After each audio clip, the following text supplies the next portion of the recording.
কাল রাতে যারা চ্যাম্পিয়ন্স লিগের ম্যাচ ডে 8টা মিস করে গেছো, মানে তোমরা যদি কোনো খেলা না দেখে থাকো, মানে কোনোই খেলা দেখোনি, সারা রাত ঘুমিয়েছো ঠিকঠাক, তাহলে ভাই তোমরা জীবনে একটা অনেক বড় সিনেমা মিস করে গেছো। ঠিক আছে, মানে কালকে এমন এমন কিছু জিনিস হয়েছে যেগুলো অবিশ্বাস্য। রিয়াল দে মাদ্রিদ যে নাম্বার 3-এ ছিল স্পটে, সে নাম্বার 3 থেকে টপ 8 ফিনিশ না করতে পেরে নাম্বার 9-এ চলে গেছে। বার্সেলোনা টপ 8-এর বাইরে ছিল, সেখান থেকে টপ 5-এ চলে এসেছে। কিছু কিছু টিম যারা মানে আউট হয়ে যাচ্ছিল, তারা টপ 8-এর কাছাকাছি চলে এসেছে। স্পোর্টিং ক্লাব ডি লিসবন, ভাই তারা টপ 8-এ এসে গেছে। ভাবতে পারছো, অ্যাটলান্টা যা টপ 8-এ থাকার কথা ছিল, তারা জাস্ট কোয়ালিফাই করে গেছে। ঠিক আছে, আমি তোমাদের বলেছিলাম যে জুভেন্টাসের সাথে মোনাকোর ম্যাচটা কী হবে বলা খুব মুশকিল, ড্র হয়েছে। ঠিক আছে, কালকে এমন এমন কিছু ম্যাচেস হয়েছে না যেগুলো মিস করা অসম্ভব। লাইফ চেঞ্জ করে দেওয়ার মতো ম্যাচ হয়েছে। ঠিক আছে, মানে লাইফ টাইম ইভেন্ট পেয়েছো তোমরা। আর যারা রিয়াল মাদ্রিদ ফ্যান তাদের জন্য তো ড্রামা হয়েইছে, বার্সেলোনা ফ্যানদের জন্য ড্রামা হয়েছে। তো আমি একটু ছোটো করে বলি, বার্সেলোনা ফ্যান যারা ছিল তাদের বুকে হাত শুরুতেই পড়ে গেছিলো। ঠিক আছে, খুব চাপ হয়ে গেছিলো। 4 মিনিটের মাথায়, 4 নাম্বার বলছি, 4 মিনিটের মাথায় আমরা গোল খাই প্রথম। তারপরে আস্তে আস্তে কামব্যাক হয়। প্রথম হাফে কিচ্ছু হয়নি, আমরা শুধু লড়কে গেছি, ওরা শুধু ডিফেন্স করে গেছে। ঠিক আছে, হেব্বি। ওদের যে ম্যানেজারটা ছিল, তার ডিফেন্সিভ আইডিয়াটা ফার্স্ট হাফের জন্য খুব ফাটাফাটি ছিল, যে একটা গোল করবেন সিট ব্যাক। বাট সেকেন্ড হাফে সেই টেম্পোটা মেনটেন করতে পারেনি। বার্সেলোনা প্লেয়ারদের কোয়ালিটিটা বেশি থাকার জন্য জিনিসটাকে বের করে দিয়েছে। ঠিক আছে, তো বার্সেলোনার ম্যাচটা তো গুড, আমরা জানি যে বার্সেলোনা খেলতে নেমেছে মানে 3 থেকে 4টে গোল হবে, এটা আমাদের অভ্যাস হয়ে গেছে। কিন্তু রিয়াল মাদ্রিদের যে ম্যাচটা হয়েছে, সেই ম্যাচটা ছিল হচ্ছে পুরো ট্র্যাজিক স্টোরি। সেটা নিয়ে আমি একটা আলাদা করে ভিডিও বানাবো, তোমরা দেখে নিও, দ্য স্পয়েলড ব্র্যাটস। ঠিক আছে, আমি ওটা কালকে আপলোড দেবো, আজকে না, আজকে এইটা আপলোড দিচ্ছি। তো এই হচ্ছে সিচুয়েশান ছিল। তো আমার যেটা বলার, যে দেখো আর্সেনাল 8টা ম্যাচ জিতেছে, তারা বেরিয়ে গেছে। বায়ার্ন মিউনিক বেরিয়ে গেছে, আমি মানছি, খুব খুশি খুশি। ঠিক আছে, কিন্তু কিন্তু যে খেলাটা নিচের দিকে হয়েছে, সেটা ভাই আনকম্পেয়ারেবল, জানো তো। এমন একটা সিচুয়েশান ক্রিয়েট হলো যে পিএসজির সাথে নিউক্যাসল ইউনাইটেডের ম্যাচটাতে যে জিতবে সে টপ 8, যে হারবে সে কোয়ালিফাই জাস্ট। ঠিক আছে, দুজনের মধ্যে কেউই টপ 8-এ যেতে পারলো না, draw, match draw. Usman Dembélé penalty miss করছে, ভাই উসমান ডেম্বেলে পেনাল্টি মিস করছে, আগের বারে বালেন্ডের উইনার, এবারে ইজি পেনাল্টি, উল্টে পড়ে যাচ্ছে, ইজি পেনাল্টি মিস করছে। ঠিক আছে, তো এই সব মানে অবিশ্বাস্য সিন দেখেছি। একটা গোলকিপার গোল করেছে, গোলকিপার হেড দিয়ে গোল করেছে, কার এগেনস্টে? হোসে মুরিনিওর টিম, তার গোলকিপার গোল করেছে কার এগেনস্টে? রিয়াল মাদ্রিদের এগেনস্টে। ঠিক আছে, স্পয়েল ব্র্যাটসদের এগেনস্টে। তো অবিশ্বাস্য কিছু স্টোরিজ হয়েছে। আমি তো মানে মোটামুটি খুব এক্সাইটেড হয়ে আছি জিনিসটা নিয়ে, যে এরপরে কি হতে চলেছে। রিয়াল মাদ্রিদ আরও 2টো ম্যাচ বেশি খেলবে, বার্সেলোনা 2টো ম্যাচ কম খেলবে অবশ্যই।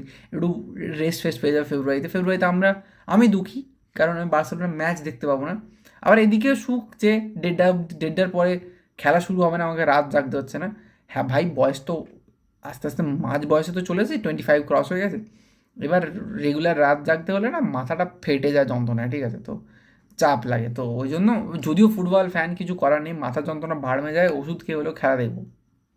তাই কালকে করেছি, যারা করনি তারা ফেঁসে গেছো। তো এই হচ্ছে কাহিনী।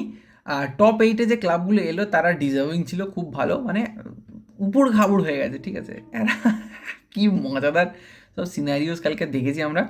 তো যারা দেখোনি তারা মিস করেছে, এটাই আমার বলার ছিল। চ্যাম্পিয়ন্স লিগ ভাই আমাদেরকে যা এক্সপিরিয়েন্স দিল, এই নতুন প্যাটার্নটা আসার পর, যে সবাই আহ, মানে একই লিগ ফেজেতে সব একই লিস্টে থাকবে, আর সেই লিস্টের মধ্যে মোটামুটি টপ 8 ডাইরেক্ট কোয়ালিফিকেশান, আর তারপর নিচেরগুলো আবার এ হয়ে হয়ে আসবে, সেটা সেটা খুব খুশি হয়েছি আমি। এবার আমি তোমাদেরকে একটা ছোট্ট জিনিস বলবো, যে কার সাথে কার খেলা পড়তে চলেছে। ঠিক আছে, মানে আমি দেখছিলাম যে বার্সেলোনার এগেনস্টে সব থেকে বেশি চান্সেস যার পড়ার, সেটা দিলাম পিএসজি, আবার পিএসজি। তো সেইটা নিয়ে আমি তোমাদের একটা ছোট্ট করে বলে দিচ্ছি, এবার ছট করে শুনে নাও। সেভডে রেখেছিলাম এইখানে, এই যে দেখো, প্রথম ম্যাচ যদি বলি, মোনাকোর সাথে কে কুয়ার না কে কারা চিনি না, নতুন টিম। ঠিক আছে, এদের মধ্যে একটা টিম উঠবে, মোনাকোই আমি ধরে নিচ্ছি, মোনাকো উঠছে। আর পিএসজির সাথে নিউক্যাসেলের হয়েছে, আবার পিএসজির সাথে নিউক্যাসেলের, এদের মধ্যে আমি ধরে নিলাম পিএসজি উঠছে। তো পিএসজি আর মোনাকোর মধ্যে আমি ধরলাম পিএসজি এলো। বার্সেলোনার সাথে চেলসির ম্যাচ হবে, কারণ এরা টপ 8-এ অলরেডি চলে গেছে, চেলসি বার্সেলোনা। তো বার্সেলোনা চেলসির মধ্যে যে জিতবে তার সাথে খেলা হবে পিএসজি, যদি ওদিক থেকে জিতে আসে, ঠিক আছে। তো ওখান থেকে চলে যাবে হচ্ছে তোমার সেমিফাইনালে যে জিতবে। আচ্ছা, তারপরে হচ্ছে ক্লাব ব্রুজের সাথে গ্যালাটাসারায়, অবশ্যই গ্যালাটাসারায় জেতাটা স্বাভাবিক। জুভেন্টাসের সাথে অ্যাথলেটিকো মারতে অ্যাথলেটিকো জিতে যাবে, তো অ্যাথলেটিকো গ্যালাটাসারায় ম্যাচ হলে অ্যাথলেটিকো উঠছে। আর এদিকে টপ 8 যারা ছিল সেখানে হচ্ছে লিভারপুলের সাথে টটেনহাম। তো লিভারপুল টটেনহামের মধ্যে ধরে নাও লিভারপুলই, আমি এক্সপেক্ট করছি লিভারপুল উঠবে। তো লিভারপুল ভার্সেস অ্যাথলেটিকো একটা ম্যাচ হচ্ছে এই রাউন্ড অফ 16, ঠিক আছে। মজা পেয়েছো? আচ্ছা, এরপরে এদিকে হচ্ছে বোর্ডো, যে আগের দিন অ্যাথলেটিকোকে হারিয়েছে, তার সাথে বেনফিকার ম্যাচ আছে। আর এদিকে রিয়াল মাদ্রিদের সাথে ইন্টার, এখান থেকে ধরো রিয়াল মাদ্রিদ উঠলো, আর ওদিক থেকে আবার বেনফিকা বা বোর্ডো হলো, ওখানে আবার ধরো রিয়াল মাদ্রিদকে বেনফিকা হারিয়ে দিল। ভাই পুরো গায়া, ঠিক আছে, পুরো গায়া, মুখ দিয়ে গালাগালি বেরিয়ে যাবে, ঠিক আছে, বলতে গেলে। তো তারপরে এদিকে আছে তোমার টপ 8-এ স্পোর্টিংয়ের সাথে ম্যানচেস্টার সিটি, ওদের মধ্যে যে জিতবে সে ওদিকে, যদি রিয়াল মাদ্রিদ ধরো উঠলো, তাহলে রিয়াল মাদ্রিদের সাথে ম্যানচেস্টার সিটি আমরা দেখতে পাবো ম্যাচ রাউন্ড অফ 16-এ। আচ্ছা, তারপরে ডর্টমন্ডের সাথে আসছে হচ্ছে অলিম্পিয়াকস, ওখান থেকে আমি এক্সপেক্ট করছি যে ডর্টমন্ড উঠে আসবে। অ্যাটলান্টা লেভারকুসেন কে উঠবে বোঝা যাচ্ছে না, ঠিক আছে। এদের মধ্যে ধরো আমি ধরে নিচ্ছি এই 4 জনের থেকে ডর্টমন্ডই উঠে এলো। ডর্টমন্ড উঠে এলে এখানে ম্যাচ পড়েছে বায়ার্নের সাথে আর্সেনাল, আবার বায়ার্নের সাথে আর্সেনাল। চলো, তো বায়ার্ন আর্সেনালের মধ্যে যে জিতবে তার সাথে ডর্টমন্ডের হবে, আর যেই আসুক বায়ার্ন আর্সেনালের মধ্যে এদের দুজনের মধ্যেই একজন উঠবে, ঠিক আছে। আর এদিক থেকে আসছে তোমার হচ্ছে ধরে নাও বার্সেলোনা যদি উঠে আসে, যদি বার্সেলোনা ওঠে বা পিএসজি ওঠে, যেই উঠবে তার সাথে ধরে নাও ওদিকে লিভারপুল উঠছে, লিভারপুলের সাথে হলো। তো আমি সেমিফাইনাল ধরে রাখছি লিভারপুল বার্সা, আর এদিকে সেমিফাইনাল ধরে রাখছি Man City Bayern. Man Real মাদ্রিদকে আউট করে দিয়েছি আমি।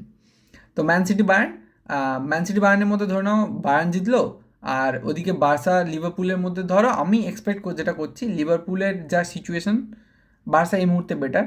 বার্সার সব থেকে টাফ কম্পিটিশন যদি বলো সেটা হতে চলেছে পিএসজির সাথে যদি জিতে যায় বার্সা, তাহলে বার্সার চ্যাম্পিয়ন্স লিগ ফাইনালের ডেস্টিনেশনটা হয়তো হয়ে যেতে পারে।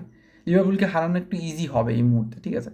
তো বার্সার সাথে বায়ার্ন হয়তো আমরা ফাইনাল দেখতে পারি, বা বার্সার সাথে আর্সেনাল হয়তো আমরা ফাইনাল দেখতে পারি। তো এই হচ্ছে বুদাপেস্ট 2026-এর রোড ম্যাপ। তো লেটস সি কী হয়।